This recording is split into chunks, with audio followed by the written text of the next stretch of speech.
आप इसको कंफर्म करेंगे, मुझे नहीं मालूम कि क्या चीफ मिनिस्टर ने कहा कि हैदराबाद से कोई ऐरा गैरा आकर हम पर राज नहीं करेगा। अब फडणवीस साहब अगर ये जबान इस्तेमाल करेंगे, याद रखो हम आपके अच्छों को नहीं छोड़े, हम आपके बड़ों को नहीं छोड़े, हम किसी को नहीं बख्शे। हमारी जबान का मुकाबला नहीं कर सकते आप नहीं बोलना था ये।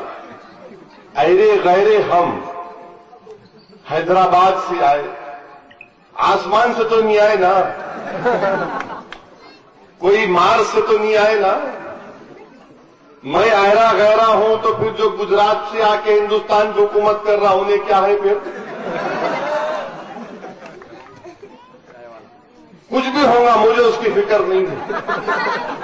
नहीं, हमको उसको नहीं बोलना है। देखो, गरीब हर गरीब काम करता है, मेहनत करता है। हम भी यही चाहते हैं कि हमारे पास से भी तो गरीब उठे, मगर ये चीफ मिनिस्टर का बोलना कि ऐरा गैरा, फडणवीस साहब मैं ऐरा गैरा होऊंगा मगर मैं गूंगा नहीं हूं, याद रखो।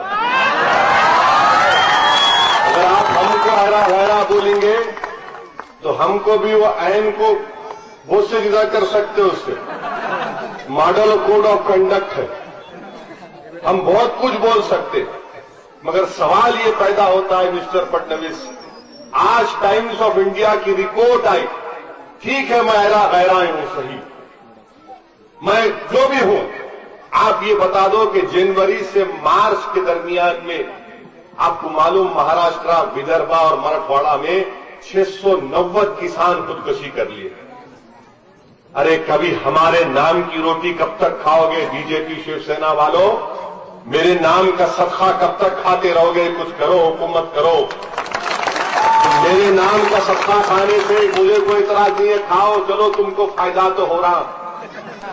ऐरा गैरा कहकर भी तुमको कुछ फायदा हो रहा है तो मुझे उसकी फिक्र नहीं है, मगर महाराष्ट्र में, विदर्भा और मराठवाड़ा में 690 किसान खुदकुशी कर लिए। क्या ये सबका साथ, सबका विकास है? हमारे प्राइम मिनिस्टर, आपके प्राइम मिनिस्टर मिस्टर फडणवीस, हमारे प्राइम मिनिस्टर कितने पढ़े लिखे मालूम आपको? फडणवीस साहब अब आप बोले ना ऐरा गैरा हैदराबाद का, तो मैं जवाब दे रहा हूं, सुनो। ऐरा गैरा ये बोल रहा है कि श्रीलंका के प्रेसिडेंट हिंदुस्तान को आए तो हमारे प्राइम मिनिस्टर, उनके सामने टेलीप्रॉम्प्टर होता, मैंने उसको लिखा हुआ आता, टाइप होता था, देख के बोलते। हम लोग बगैर देखे बोलते, इसलिए भड़काऊ भाषण बोलते हमारे को। तो प्राइम मिनिस्टर देख के बोल रहे थे, बाजू श्रीलंका के प्रेसिडेंट बाजू खड़े हुए हैं, तो प्राइम मिनिस्टर अपनी इंग्लिश में, ऑक्सफोर्ड की इंग्लिश में बोल रहे, बल्कि Victorian English. I welcome MR Shri सेना, प्रेसिडेंट ऑफ श्रीलंका, ठीक था ये। उसके बाद बोले prime minister, I welcome MRS Shri सेना। बोला ये MRS क्या है रे भाई? मैं बोला औरंगाबाद में तो MRF है, ये MRS क्या है? फडणवीस साहब, वो था मिसिस श्री सेना, तो हमारे प्राइम मिनिस्टर बोलती है MRS।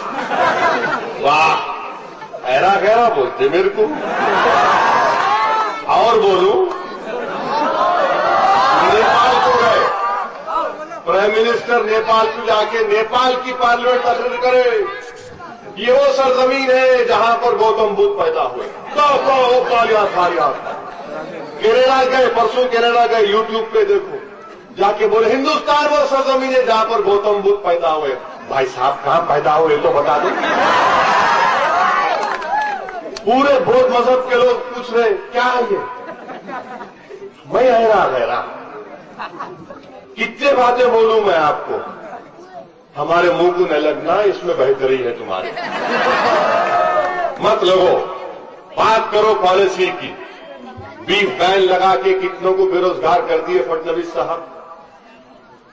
आपको मालूम, बीफ बैन की वजह से महाराष्ट्र में 5.5 लाख लोग बेरोजगार हो जाएंगे।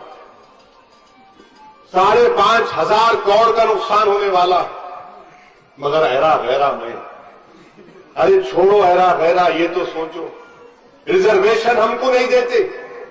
आप सोचिए थोड़ी देर के लिए, बीजेपी शिवसेना की गवर्नमेंट है, रिजर्वेशन कोर्ट ने कहा कि मराठाओं को नहीं मिल सकता, मुसलमानों को तालीम में मिल सकता है, तो क्या क्या उसको ड्रॉप कर दिया।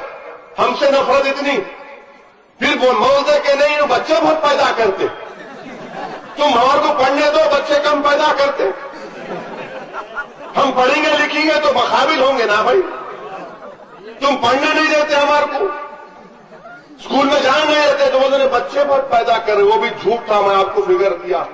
220 साल होंगे, अगर ऐसा ही हमारा पॉपुलेशन ग्रो होते गया तो 220 ईयर्स लगेंगे बराबर होने। मगर बीजेपी क्या कर दी, जाटों का रिजर्वेशन, जो सुप्रीम कोर्ट ने कहा कि जाटों को रिजर्वेशन नहीं मिल सकता, वो बैकवर्ड नहीं है, तो प्राइम मिनिस्टर बोलते नहीं, मैं उनको special review petition supreme court में डालूंगा।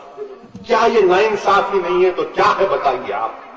हमारे तरक्की के मौकों को बंद कर देना, दरवाजों को बंद कर देना, और फिर बोलना इंसाफ सबसे करेंगे, सबका साथ सबका विकास। मुसलमानों से मतदान का हक छीन दो, किसकी मां ने जानी, हमारे से हमारा प्यार छीन लेंगे। अखबार में लिख देना आसान है, ये हिंदुस्तान सेकुलर था, सेकुलर रहेगा, क्योंकि हिंदुस्तान का कॉन्स्टिट्यूशन प्लुरलिज्म पर था।